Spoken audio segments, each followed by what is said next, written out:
शबरी पहाड़ी चोटी पर स्थित अपने कच्चे झोपड़े में सुबह की पहली किरणों के साथ अपने सच्चे प्रेम की प्रतीक्षा कर रही थी। उसके मन में आशा और भय दोनों का बसेरा था। इस साधारण से दिन ने उसे एहसास दिलाया कि वह अपने भगवान की प्रतीक्षा में वर्षों बिता चुकी है। दूसरे दिन शबरी एक सुनहरे कली में डूबे सूरज को देखकर उठी। उसने अपने झोपड़ी की सफाई करनी शुरू की, हर कोने से धूल हटाकर उसे प्यार से तैयार किया। क्या आज तो भगवान आने वाले हैं? जब भी वह जंगली फलों को इकट्ठा करने जाती, उसकी आंखें हमेशा सच्ची भक्ति से भरी होती।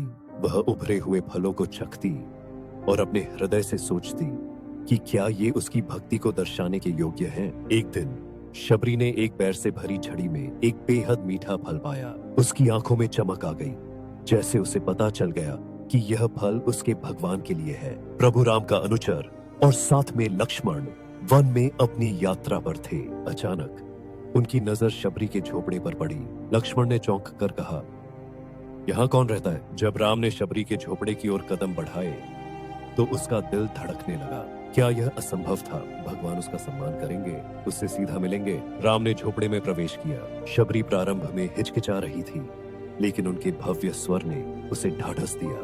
मैं यहाँ आपकी प्रेम की खोज में आया हूँ, वह बोला। शबरी ने अपने हाथों में फलों का तोरण लेकर भगवान के चरणों में रखा। उसके दिल में एक असीम प्रेम था जिसका कोई मोल नहीं था। क्या राम ने उसके प्रेम को समझा? जब राम ने पहले फल का स्वाद लिया, उसकी आंखों में प्यार की एक ज्योति जागी। उसने लक्ष्मण को कहा, सच्ची भक्ति इस फल को पवित्र बनाती है। लक्ष्मण ने संदेह किया और कहा, ये फल तो शबरी ने चखे हैं, क्या यह उचित है?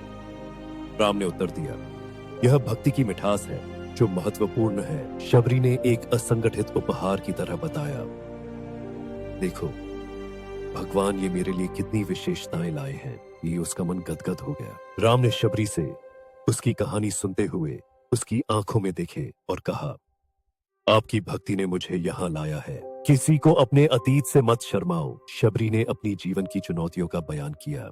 राम ने उसे सुनकर प्यार भरा अपनी हथेली उसकी पीठ पर रखा। आपकी महानता अंदर है। शबरी की आंखों में आंसू थे। राम ने भावना से कहा, आपकी भक्ति ने आपको मुक्ति से जोड़ा है।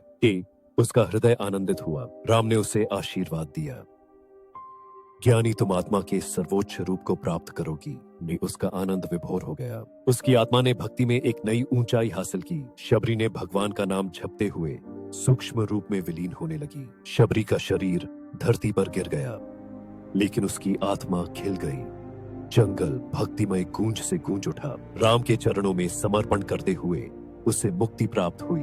रामा और लक्ष्मण उसके झोपड़े के बाहर खड़े थे, जैसे कि वर्षों की तपस्या खुद को प्रकट कर रही थी। उनके दिलों में शबरी की भक्ति की गूंज थी। अंधेरा प्रतीकात्मक रूप में छा गया, लेकिन शबरी की प्रकाशमान आत्मा निरंतर चमकती रही। राम ने उसकी भक्ति को श्रद्धांजलि दी। राम और लक्ष्मण चलते रहे। उनके दिल में सबसे मूल्यवान भक्ति की यादें थीं। यह अनुभव उनकी यात्रा का एक महत्वपूर्ण हिस्सा बन गया। इस घटना ने जंगल में गूंज उठी, जहां कहानी भूले नहीं जाने वाले रूप में गूंज रही थी। शबरी की भक्ति को सदा सहेज कर रखा गया। भक्ति की इस कहानी ने पुनर्जन्म लिया, सभी समुदायों को एकजुट किया। शबरी की भक्ति ने हर बाधा को स्पष्ट किया। हम सभी ने देखा कि सच्ची भक्ति के माध्यम से समाज की सभी सीमाएं ध्वस्त हो जाती हैं। ये पथिक निरंतर प्रेरणा देते हैं। कहानी के अंत में हमें यह सिखाया गया कि भक्ति का असली स्वरूप सरलता में मिलता है। भक्ति सिर्फ किसी विधि से नहीं, बल्कि सच्चे दिल से की जाती है। To watch more videos, please don't forget to like, subscribe our channel and hit the bell icon.